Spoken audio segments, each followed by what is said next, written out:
Now, shall we have Dr. Ajit Maru?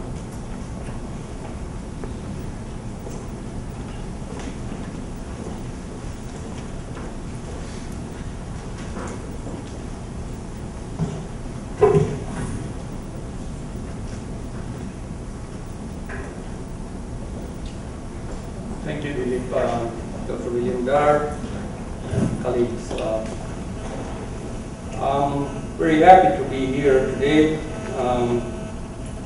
For a person who was almost locked out when I said ICTs would be developing at what we now see in India in the early 1980s, this certainly gives me, should we say, pride in what many of us here, I know, have started. Dr. Sharma is there, Sandhya is there, and I'm really happy to be here today. And on behalf of GFAR also, just now I received a message from Dr. Mark Holdeness, the Executive Secretary, who has welcomed this initiative, and I think it's a very important issue. And he has said that he hopes that this would be a very useful meeting in pursuit of the GFAR and GCARD objectives. So, first of all, let me explain what the Global Forum on Agricultural Research is to many of you who may not be really aware of the Global Forum, which we mostly call as GFAR. GFAR is a multi-stakeholder, neutral, open, global, too many adjectives, but platform for dialogue on critical issues related to agricultural research for development. We facilitate and promote collective actions through collaboration and partnerships globally. And we are also looking at what we call as the assessment of these actions. We have had many activities. ICT in agriculture was among the first started in GFAR in 1999 when it was, GFAR itself was incepted. It was started in 1998. GFAR is hosted by FAO and EFAT and is located, the Secretariat is located in the FAO building in Rome, Italy, from where I work. Now, GFAR, one of the major activities GFAR has been involved in the last 4 years has been in the transformation of agricultural research systems in view of all the challenges that have been put here since morning.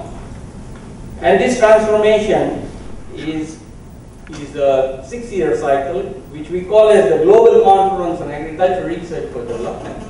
But it's not a conference, as I said, it's a process of 6 years in which we are trying to transform agricultural research systems and assess movements. And as has been mentioned, just last month we had the global conference in Uruguay, which is a 2-year process.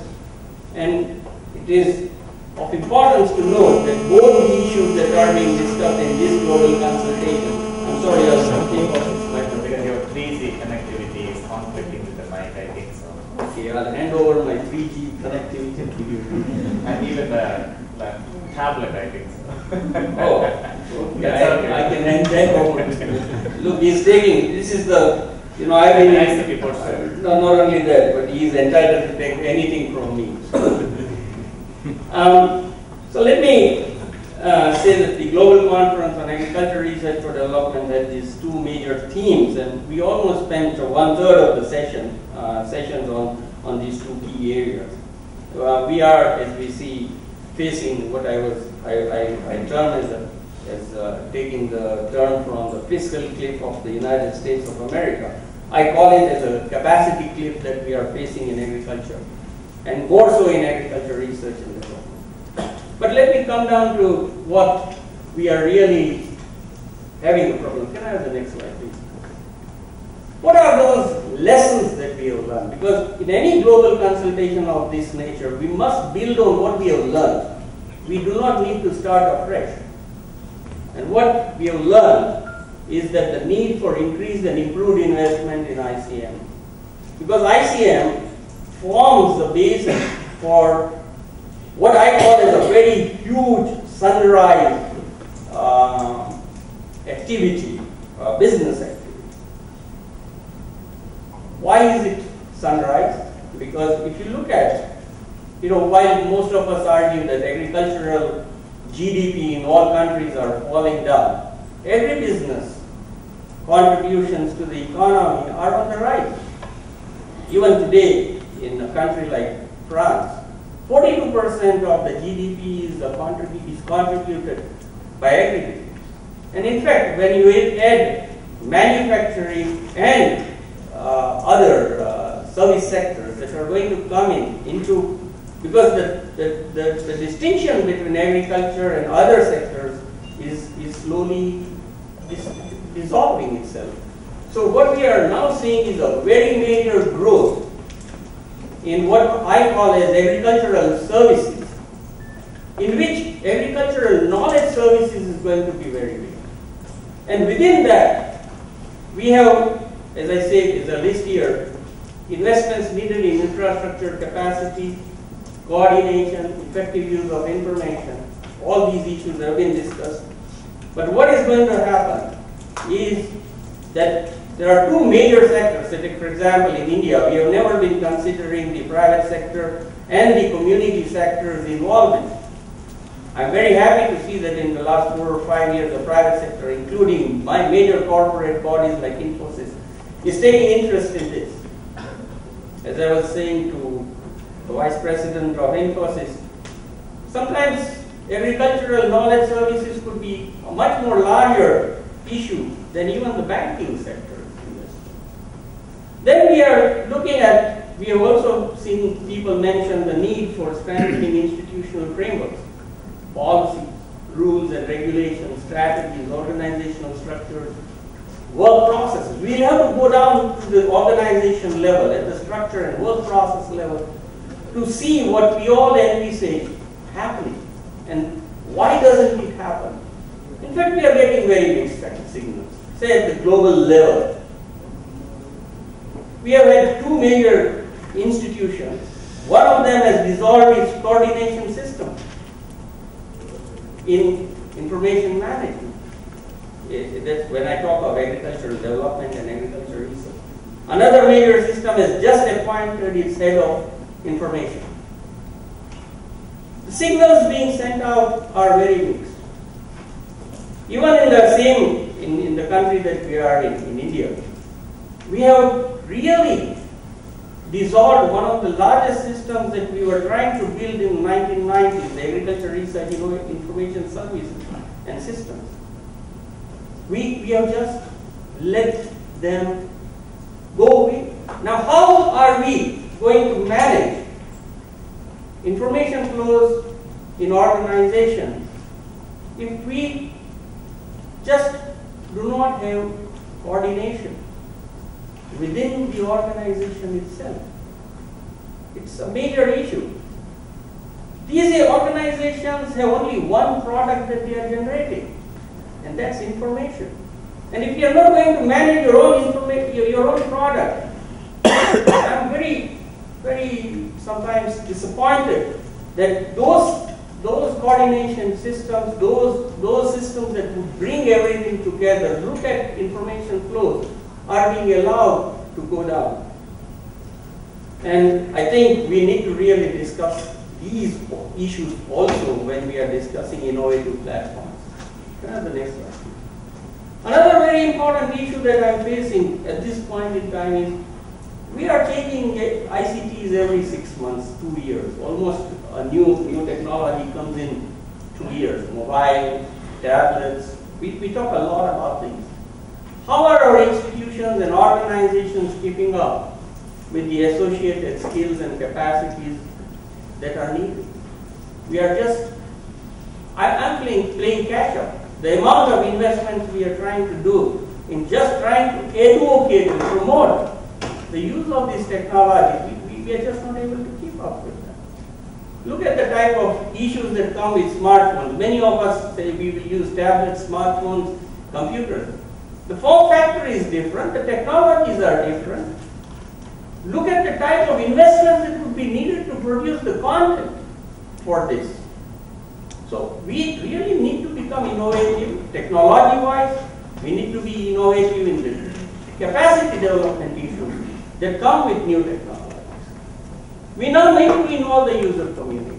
A lot of times I hear, oh, we should have demand-driven. But what is demand-driven? If you don't involve the communities who are going to use the information. And the user community is just not the farmers, as we have learned now.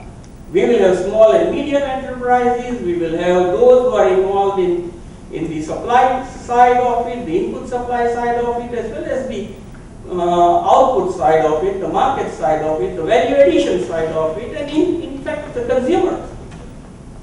So we do have to have a look. I think sometimes we are very limited by saying that the farmer is the consumer of all agricultural information. I'm sorry to say I don't agree now with this. Can I have the next one?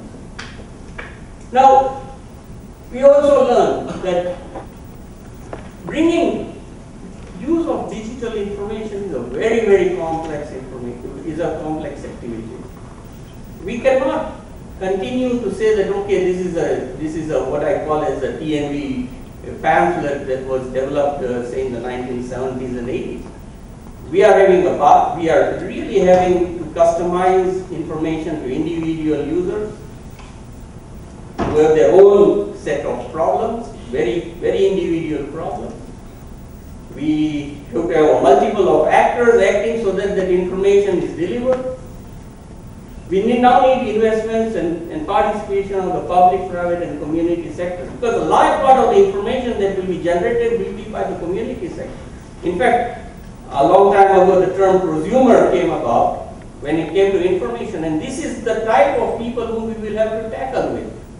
Why can't Google Maps type of activities be used to plan and strategize production and marketing in a country like India? And this is something which we must look at. Well, one of the core issues I find is that we are too focused sometimes on developing platforms, but we are not focused on seeing that these platforms form a part of what we call as a stewardship approach of the organizations who are developing these platforms. And what we now need is not only innovative platforms, but we need platforms who have innovative stewardship, who are able to bring in, as we are talking about, partnerships. And building partnerships between the sectors like private sector and the community sector is not an easy task for the public sector. Many times we see that the public sector abdicates its role. And this is not only in India, as I see from the many television programs that are coming today and the type of issues that are being discussed. It's all over the world. The abdication of the public sector and the government in these roles can be a cause of alarm. And this cannot be tackled by the middle management that we have in these groups. We now need to bring in people who can influence at a very senior level, at a very high level, at the ministerial level, at the prime ministerial level, and even at the champions at global level. That there is a major danger that there is an abdication of the public sector's role, and especially in countries like India, which have got a large number of populations that still depend on agriculture. Can I have the next slide? So we must now recognize that we have a diverse level of information and knowledge intermediaries. We have the community sector, which is now becoming a major player as information and knowledge intermediaries. And how do we build the capacities of these intermediaries is a very major issue for us. And I'm sure Dr. Arvind Kumar has been discussing this. And it's a challenge that we now need to take up. Also, we must recognize that the platform of information platforms, as we are planning to discuss, is primarily about enhancing social capital. And how do we build this social capital? And there are political implications, there are economic implications, there are social implications of building up this social capital. And I find it very strange many a times that research systems, including the Indian Council of Agricultural Research, does not consider research in these issues as an important area in which to develop more sustainable